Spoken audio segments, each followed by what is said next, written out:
इस साकार संसार में बहुत लोग कल्पनाएं बहुत कुछ करते हैं, लेकिन कल्पना को यथार्थ में बदलते तो जीवन सार्थक हो जाएगा। कल्पना और यथार्थ में बहुत अंतर है। हम लोग बहुत नीचे क्लास में पढ़े हुए थे सिद्धबाद की यात्रा।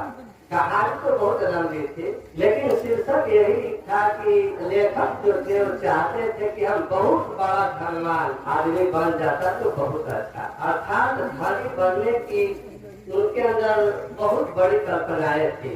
एक बार नदी के किनारे वो बैठे हुए थे और बैठकर सोच रहे थे धनी बनने की बात, बहुत बड़ी कल्पनाएं कर रहे थे।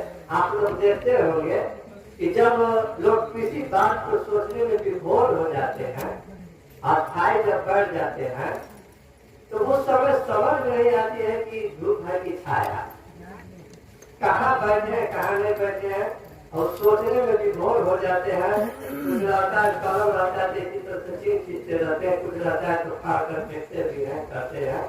ठीक उसी तरह से वो सोच रहे थे और सोचते हुए वहीं पर कुछ कंकड़ था, उठाकर उस नदी में फेंक रहे थे। सोच रहे थे धनी बनने की बात और कंकड़ को फेंकते जा रहे थे।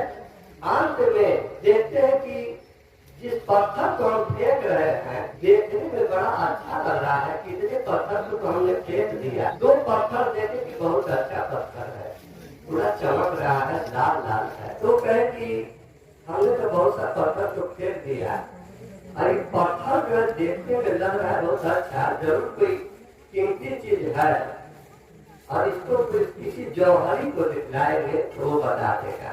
सोना तो है, सोना चांदी की बात करेंगे, लेकिन जो जौहरी होगा वही पत्थर की बात जानेगा। पत्थर कौन सा पत्थर है, अंगुली में पहनने वाला है कि गांव का चीज है। तो वो जो है जब जौहरी के पास गए और कहे कि भाई देखिए इसको थोड़ा, तो जौहरी देखकर आश्चर्य हो जाते हैं, करते करते इस पत्थर को कहाँ से काट है, ये तो लाल है।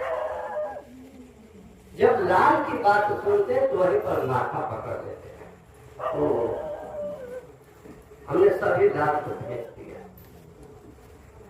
हम सिर्फ कल्पना सागर में डूबे रहे, उस यथार्थ को पकड़े नहीं, वास्तविकता को पकड़े नहीं, वास्तविकता पर ध्यान नहीं दिए, सिर्फ कहते रहे, करने की कोशिश नहीं की। तो आशा है कि हम यदि कहने से ज्यादा करने की ओर चले तो जीवन हमारा महान बन जाएगा। इस साकार संसार में जितने भी महापुरुष हैं सब चेतावनी दिए हैं, चेताने का काम किए हैं। इस साकार संसार में लोग अपने दिमाग का प्रयोग नहीं करते, बुद्धि का प्रयोग नहीं करते हैं। यही कारण है कि परेशानी आ जाती है। हर लोग इस साकार संसार में शांति चाहते हैं और शांति चाहने के लिए संत महापुरुषों के शरण में जाना पड़ेगा और जाने के बाद अपने आप को बदलना पड़ेगा। जैसे आप लोग कहते हैं कि हम क्या खा ले क्या पी ले, फिर संसारिक सुख सुविधा के चक्कर में लोग पढ़कर अपना जीवन व्यर्थ कर देते हैं। और सुनो ज्यादा गुरु राखो गुरु में ध्यान, अपने कर्म पर अडिग रहो, चारों से नाता।